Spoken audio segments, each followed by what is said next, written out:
అందరికీ నమస్కారం అండి. ఈరోజు మనం కుంభరాశి వారి యొక్క జాతక ఫలితాలను తెలుసుకోబోతున్నాము. కుంభరాశి వారికి మార్చి 19 అనగా గురువారం నాడు వీరి యొక్క జాతక ఫలితాలను తెలుసుకోబోతున్నాం. అయితే కుంభరాశి వారు ఎవరైతే ఇప్పుడే కొత్తగా మన ఛానల్ చూస్తున్నారో దయచేసి ఛానల్ సబ్స్క్రైబ్ చేసుకొని వీడియోకి లైక్ చేసి సపోర్ట్ చేయడం మాత్రం మర్చిపోకండి. మరి వీడియోని ఎక్కడ కూడా స్కిప్ చేయకుండా చివరి వరకు చూసినట్లయితే మీకైతే పూర్తిగా అర్థమవుతుంది. రేపటి రోజున మీ యొక్క రాశి ఫలిత ప్రకారం మీకు ఏ విధంగా ఉండబోతుందో తప్పకుండా తెలుసుకుందాము. మరి అంతకన్నా ముందుగా ప్రతి ఒక్కరు కూడా ఏదో సమస్య ఉంటుందండి. సమస్యలు ఎవరంటే ఉండరు కదా, అంటే ప్రేమ, పెళ్ళి, ఉద్యోగం, వ్యాపారం, ప్రేమించి మోసపోవడము, నాగదోషము, సంతానం లేకపోవడము, భార్యాభర్తల మధ్య గొడవలు, ధనం నీకలు లేకపోవడము, రాజకీయము, కోర్టు సమస్యలు, మీ మీద చెడు ప్రయోగాలు చేయటము, ఇలా ప్రతి ఒక్కరికి కూడా ఏదో ఒక సమస్య ఉంటూనే ఉంటుంది. అయితే ఎక్కడెక్కడికో వెళ్ళి జ్యోతిష్యం చెప్పించుకొని నిరాశ చెంది ఉంటే ఒక్కసారి మన గురుగారిని కాంటాక్ట్ అవ్వండి. శ్రీ వారాహిదేవి జ్యోతిష్యాలయం అండి. మన గురువు శివశక్తి రాజు గారు. మీరు సంప్రదించిన ఫోన్ నెంబర్ 9764639967. చాలా నమ్మకమైన గురుగారు. మన గురుగారు స్త్రీ పురుష వశీకరణ చేయడం చాలా ప్రత్యేకత గలవారు. మీకు ఎటువంటి సమస్యలున్నా నమ్మకంతో ఒకసారి ప్రయత్నించండి. ఈ గురువుగారి ద్వారా చాలామంది లబ్ధి పొందారండి. మేము కూడా మాకున్న సమస్యల్ని ఈ గురువుగారి ద్వారానే పరిష్కరించుకున్నాము. 100% ప్రతి ఒక్క సమస్యకి వితిన్ డేస్లో పరిష్కారం కలదు. మన గురుగారు స్త్రీ పురుష వశీకరణము తాంత్రిక విద్య ద్వారా చేస్తారండి. సమస్య మీది పరిష్కారం మాత్రం ఖచ్చితంగా మన గురుగారి దగ్గర అయితే కలదు. ఒకసారి నమ్మకంతో ప్రయత్నించండి. సమస్య మీది పరిష్కారం మాత్రం మన గురుగారి దగ్గర కలదు. 100% ప్రతి ఒక్క సమస్యకి వితిన్ డేస్లో పరిష్కారం కలదు. ఒకసారి నమ్మకంతో ప్రయత్నించండి. ఇక వివరాలకు వస్తే కనుక ఈ రాశిపై రేపు దిన ఫలిత ప్రకారము ముఖ్యంగా గమనించినట్లయితే రేపటి మీ జీవితంలో హఠాత్తుగా ఒక వార్త అనేది మధ్యాహ్నం లోపు రాబోతుందండి. అయితే ఆ వార్త కూడా ముఖ్యంగా మీ జీవితంలో జరగబెట్టిన ఒక ప్రత్యేకమైనటువంటి అంశం గురించి మీరు తెలుసుకున్నట్లయితే నిజంగా ఆశ్చర్యపోతారు. రేపటోడు మీ జీవితం నుండి ఒక ముఖ్యమైనటువంటి పరిస్థితి రేపటోడు మీకు పూర్తిగా తెలుసుకుంటే నిజంగా ఇది మా జీవితంలో జరిగిందా అని చెప్పి నివ్వెరిపోతారు. మరి ప్రతి రంగంలో వారికి ఏ విధంగా ఉంటుందని కూడా తెలుసుకుందామండి. అంతేకాకుండా రేపటోడు మీరు ప్రత్యేకంగా జాగ్రత్తగా ఉండవలసిన కొన్ని సమయాల గురించి కూడా తెలుసుకుందాము. మీ జీవితం జరగబోయేటువంటి ఒక ముఖ్యమైనటువంటి షాకింగ్ ఇన్సిడెంట్ గురించి ఈరోజు మనం తెలుసుకుందామండి. దయచేసి వీడియోని అయితే శ్రద్ధగా వినండి. అలాగే ఇది మీకు ఖచ్చితంగా అంటే మధ్యాహ్నము తర్వాత 2 దాటిన తర్వాత బాగా ఉపయోగపడుతుంది. అయితే మీ యొక్క అంటే చుట్టూ ఎవరు లేనప్పుడు ప్రశాంతంగా వినండి. అంతేకాకుండా మీరు జాగ్రత్తగా ఉండవలసిన విషయం కూడా చెప్తానండి. ముఖ్యంగా చెప్పాలంటే రేపటి రోజున ఈ రాశివారి జీవితంలో ఎన్నో అనూహ్యమైనటువంటి మార్పులు కనిపిస్తున్నాయి. ముఖ్యంగా మీరు చాలా జాలిపరమైనటువంటి మనస్తత్వంతో ఉంటారనమాట. అలాగే మీకు తెలిసిన దాంట్లో ఎప్పుడు ఒకరికి నష్టపెట్టాలని చెప్పి, ఒకరికి అన్యాయం చేయాలని చెప్పి, ఒకరికి నమస్కారం తగిలించాలని చెప్పి ఎప్పుడు కూడా కలలో కూడా అనుకునేటువంటి వ్యక్తులు అయితే కానే కాదండి. ముఖ్యంగా ఈ రాశి వ్యక్తులు ఏంటంటే కొన్ని విషయాల్లో చాలా అంటే చాలా ఇంటెలిజెంట్గా వర్క్ చేస్తూ ఉంటారు. ఏ వర్క్ కూడా రాని వాళ్ళు కూడా కొన్ని ఆలోచనలు చాలా స్పష్టంగా చేస్తారన్నమాట. కానీ మీకు అంటే మీ మనస్తత్వం కొన్నిసార్లు మూర్ఖత్వంగా ఉంటుంది. కొన్ని విషయాల్లో మీకు పట్టినటువంటి అన్ని గ్రహాలు పట్టినట్టు కాలుకి కుందేలకు రెండే కాలినట్లుగా మీరు పట్టుదలగా ఉంటారు. అయితే మీ పట్టుదల అనేది చాలా మంచిదేనండి. అయినప్పటికీ కొన్ని విషయాలు ఏంటంటే మీరు అడ్జస్ట్ అవ్వలేకపోవడము, కొందరు వ్యక్తులు ఒక్కొక్కసారి మీ గురించి చెడుగా మాట్లాడుకోవడము, అలాగే మీ మనసులో ఉన్నటువంటి విషయాలు భావోద్వేగాలు త్వరగా బయటకు చెప్పలేకపోవడము, ఇటువంటి చేయటం వల్ల ఏంటంటే ప్రతి విషయంలో ఏంటంటే కొందరు ఏది జరిగినా కూడా కొంచెం నవ్వుతూనే ఏదో ఎక్కువ బాధ లేనట్లుగా ఎటు వ్యక్తులతో మాట్లాడుతూ ఉంటారు. కొంతమందికి ఒక్కొక్కసారి మన బాధ ఏంటనేది కూడా అర్థం కాదండి. మనం సంతోషంగా ఉన్నామని మాత్రమే అనుకుంటారు. అయితే వీరు ఇంత సంతోషంగా ఉంటున్నారు, వీరికి ఏదో ఒక విధంగా నష్టం జరిగితే బాగుండని చెప్పేసి మనకు గిట్టినటువంటి వ్యక్తులు ఎప్పుడు కూడా కాపు కాసుకొని మరీ ఉంటారు. అయితే మీరు త్వరగా ఎవరినైనా నమ్మారంటే నమ్మినటువంటి ఆ వ్యక్తులు కూడా చాలా కాలం పాటు మిమ్మల్ని నమ్మిస్తారు. సామాన్యంగా మీరు ఏంటంటే కొంతమంది వ్యక్తుల్ని పూర్తిగా అంటే మీ యొక్క విషయాలు ఎక్కువగా చొరవ తీసుకునే విధంగా ఉంటారనమాట. అయితే మీరు జాగ్రత్తగా ఉండాలండి కొంతమంది వ్యక్తులతో. ముఖ్యంగా చెప్పాలంటే మీకు సంబంధించినటువంటి ప్రాపర్టీ విషయాల గురించి కానీ, మీ కుటుంబం సంబంధించిన విషయాలు కానీ ఎవరికి చెప్పకండి. గత కొంతకాలంగా ఒక స్త్రీ కారణంగా లేదా ఒక పురుషుడు కారణంగా మీరిద్దరు కూడా మీ రహస్యాలు, మీ విషయాలు కూడా బయటకు ఏదో ఒక విధంగా ఎక్కడో చోట చేరవేసినట్లుగా అనిపిస్తుంది. కాబట్టి మీ మనసు కూడా అది అనిపిస్తుంది. కానీ ప్రధానంగా గమనిస్తే ఎవరి మీద కూడా మీకు డౌట్ అనేది రావటం లేదు. అంతేకాకుండా ముఖ్యంగా ధన విషయంలో కూడా చేతికి రావాల్సినటువంటి విషయంలో రాకుండా చాలా వరకు కూడా ఆగిపోతున్నటువంటి పరిస్థితిని మీరు గత కొన్ని రోజులుగా గమనిస్తున్నారు. అలాగే కొన్ని విషయాలు ఏంటంటే అదృష్టం అనేది కలిసి వచ్చినట్లుగా వచ్చి పక్కకు పోవడం కూడా మీరు చూసి, ఇవన్నీ కూడా దైవాధీనం, మనకు ఏదైనా అవసరప్పుడు వస్తుంది, మనకు అడ్డుపడేవారు ఎవరు ఉంటారని చెప్పేసి మీరు అతి మంచితనంతో ప్రత్యేకంగా మనం ఎప్పుడు వారికి అన్యాయం చేయలేదు, అందరూ మన వాళ్ళని చెప్పేసి మీ మనసులో ఫీలింగ్ అనేది ఎక్కువగా ఉంటుంది. కానీ ముఖ్యంగా రేపటి మధ్యాహ్నము 2 తర్వాత చాలా ప్రత్యేకమైనటువంటి అంటే సమయం, జాగ్రత్తగా వినండి. ముఖ్యంగా ఒక స్త్రీ మీ యొక్క రహస్యాలను చాలా బాగా తెలుసుకునే ప్రయత్నం చేయబోతుంది.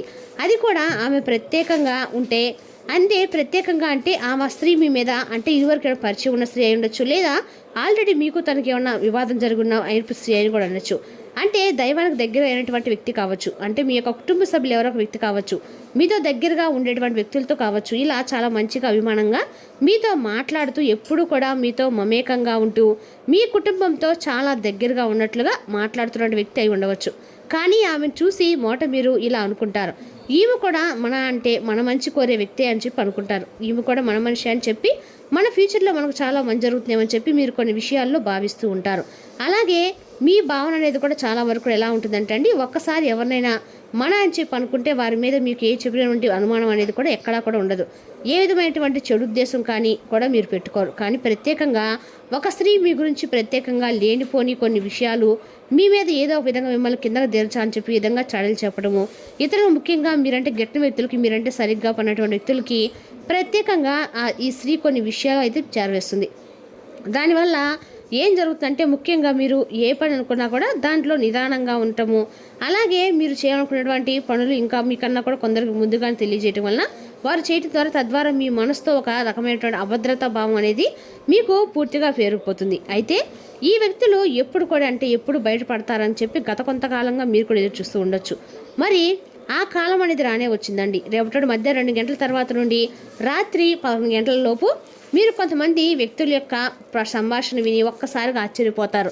అలాగే మీరు అసలు ఇదంతా కూడా నిజమేనా, నేను వీరి గురించి ఎప్పుడు కూడా ఇలా అనుకోలేదే, మరి అసలు వీరి యొక్క అసలు స్వభావం ఈ విధంగా ఉంటుందా, వీరిది ఇదే నా మనస్తత్వం అనేటువంటి భావన వెంటనే మీ మైండ్లోకి వచ్చేస్తుంది. మీరు కూడా వారితో వాదన పెట్టుకోవాలి, వాదించేటువంటి ఉద్దేశంతో ముందుకు కదలరు. కానీ మీ మనసు మాత్రం అగ్ని జ్వాల అనేది రగులుతూ ఉంటుంది. ఇది చాలా ప్రత్యేకంగా మీరు ఎంతో నమ్మకం పెట్టినటువంటి వ్యక్తులై ఇన్ని రోజులు ఎవరైతే మీరు సహకారం చేసినటువంటి వ్యక్తులై ఉంటారో, నటిస్తున్నటువంటి ఆ వ్యక్తులు కొన్ని విషయాల్లో అన్నీ మీరే అని భావించినటువంటి వ్యక్తులు ఎవరైతే ఉన్నారో ఆ వ్యక్తులు ఒక్కసారిగా మీ గురించి ఈ రకంగా తెలియజేయడం అనేది మీ మనసును కొంతవరకు గాయపరిచేలా ఉంటుంది. కానీ ఒకటైతే మీరు తప్పకుండా గుర్తుంచుకోవాలండి, ఇప్పటికైనా కూడా మీకు మంచి జరుగుతుంది. ఈ ఉద్దేశంతో ఇది ఈ విధంగా భగవంతుడు చేస్తున్నాడేమో అనేటువంటి మూర్ఖత్వంతో మాత్రం ఉండకండి. రేపటి మధ్యాహ్నం ముఖ్యంగా మీ జీవితంలో కొన్ని శని ప్రభావాలు కూడా ఉండటంతో మీ యొక్క కర్మలకి పరీక్ష జరగబోతుంది. అలాగే రాత్రి సమయం కావడంతో మరి చంద్రుడి యొక్క కొన్ని ప్రభావాలతో భావోద్వేగానికి కూడా మీరు లోనైనటువంటి అవకాశం కూడా కనిపిస్తుంది. అలాగే రాహుకేతులను ఊహించినటువంటి కోపం అలాగే నిజాలు కూడా బయటపడడంతో మనసులో కలిసివేత చాలా రకాలుగా మీ మనసులో ఉంటుంది. అయితే ఇది మీ జీవితంలో ముఖ్యంగా లాభానికేనండి, నష్టానికైతే కానే కాదు. ఎప్పుడు కూడా పాములు మన చుట్టూ ఉంచుకొని పాముకి పాలు పోస్తే అది చివరికి మనకు విషయాన్ని ఇస్తుంది, అవునా కాదండి? మనకు ఒక మాట ఉంటుంది. అలా ఏంటంటే మీ జీవితంలో కూడా అలాంటి వ్యక్తులు బయటపడడం అనేది మీకు రేపు గ్రాస్ ఇచ్చినటువంటి ఒక గొప్ప వరం అనే భావించండి. కాబట్టి ఆ విషయాన్ని మీరు జాగ్రత్తగా ఉంచి ముందు రాబోయేటువంటి వ్యక్తులతో జరిగేటువంటి పెద్ద సమస్యల నుండి బయటపడిన వారు అవుతారు. మరి మంచి అదృష్ట జాతకులని చెప్పుకోవాలండి. అయితే ముఖ్యంగా రేపటి కొన్ని జాగ్రత్తలు కూడా పాటించాలి. అవేంటంటే రేపటి త్వరగా మీ మనసులో ఉన్నటువంటి అన్ని రకాలకు కూడా మీకు అనుకూలంగా ఉంటుందని చెప్పుకోవాలి. అన్ని రకాలకు కూడా మీకు ఏదైతే ముఖ్యంగా భవిష్యత్తు చేయాలనుకుంటున్నారో ఆ పని ప్రతి ఒక్కరితో కూడా అసలు షేర్ చేసుకోకండి. అయితే రేపటి రోజున శని భగవాన్ ప్రభావం వల్ల నల్ల నువ్వులు అలాగే ఎవరికైనా చెప్పులు గొడుగులు దానం చేయడం వల్ల మీకున్న కర్మ ఫలితాలు ఖచ్చితంగా తొలగిపోతాయండి. అలాగే ఎవరికైనా ఆహారంగా దానం చేసినా, ఎవరికైనా నీరు దానం చేసినా, చెప్పులు లేని వారికి చెప్పులు ఇచ్చినా రేపటం జరుగుతుంది. మరి ఏదైనా కానీ దాన ధర్మాలంటే రేపటి సాయంత్రం 6 లోపే చేయండి, మీకు మరింత మంచి ఫలితాలు అయితే ఇస్తాయి. మరి ఎక్కడికి వెళ్ళినా కూడా మీకున్న దాంట్లో ఎవరో ఒకరికి కొంచెం సాయం చేయడం ద్వారా మీకు ఆర్థికంగా అనుకూలంగా అయితే ఉంటుందండి. అలా చేయగలిగితే నిజంగా మీకు కొన్ని కర్మ ఫలితాలు ఖచ్చితంగా తొలగిపోతాయి. అలాగే ఆదాయం రెట్టింపు అవుతుందండి ఖచ్చితంగా. అదేవిధంగా రేపటి రోజున మీరు పాత నిర్ణయాలు మిమ్మల్ని కొంచెం నిరాశకు గురి చేస్తాయి, మానసికంగా తుఫాన్ తెస్తాయి. ఇక మీరు అసలు ఇంకా ఏం చేయాలో తెలియని అయోమయంలో కూడా పడిపోతారు. ఇతరుల సహాయం తీసుకోండి. ఎవరో తెలియని వారి సలహాల వలన పెట్టుబడి పెట్టేటువంటి వారికి రేపటి ప్రయోజనాలు పొందుతారు. కుటుంబ టెన్షన్స్ ఏవి మీ ఏకాగ్రతను భంగం చేయనివ్వకండి. చెడు కాలం కూడా మనకు బోర్డు ఇస్తుందండి నేర్చుకోవడానికి. స్వీయ సానుభూతితో మీ సమయం వృధా కాకుండా జీవిత పాఠాలు నేర్చుకోండి. మీ లవర్తో బయటకు వెళ్ళినప్పుడు మీ ఆహార్యంలో ప్రవర్తన సహజంగా ఉండండి. ఎవరైతే విదేశీ ట్రైన్ రంగంలో ఉన్నవారో వారికి అనుకూలమైన ఫలితాలు సంభవిస్తాయి. ఇక ఈ రాశిలో ఉన్న ఉద్యోగస్తులు కూడా రేపటిన వారి పనితనాన్ని చూపిస్తారు. అనవసరమైన పనుల వల్ల రేపటి మీ సమయం కూడా వృధా అవుతుంది. పని విషయంలో అన్ని అంశాలు మీకు సానుకూలంగా ఉన్నట్లు అనిపిస్తాయి. దేవుని మీద విశ్వాసం కలిగి ఉండండి మరియు మానసిక హింస నుండి మిమ్మల్ని నిరోధిస్తుంది. ఇలా చేయటం మంచి ఆరోగ్యాన్ని కాపాడడానికి సహాయపడుతుందండి. రేపటి రోజులు కాదండి, ఎప్పుడో సరే దేవుడి మీద నమ్మకంతో మనం ఏ పని చేసినా కూడా మనం ఈ పని చేసినప్పుడు మనకి దేవుడి సహకారం ఉందని నమ్మితే ఖచ్చితంగా ఆ పని మనకి విజయవంతంగా అయితే పూర్తవుతుంది. రేపటి రోజున అండగా కూడా మీరు లక్ష్మీదేవి ఆరాధన చేసినట్లయితే మీకు ఆర్థికంగా బాగా కలిసి వస్తుందండి. ఈ ఉగాది నుంచి ఈ రాశి వారికి అన్ని రకాలు కూడా ఆర్థికంగా అనుకూలంగా ఉందని చెప్పుకోవాలి. మరి తెలుసు ఈ రాశి వారి యొక్క జాతక ఫలితాలను తిరిగి రేపటిలో మళ్ళీ కలుసుకుందాం. Thank you for watching.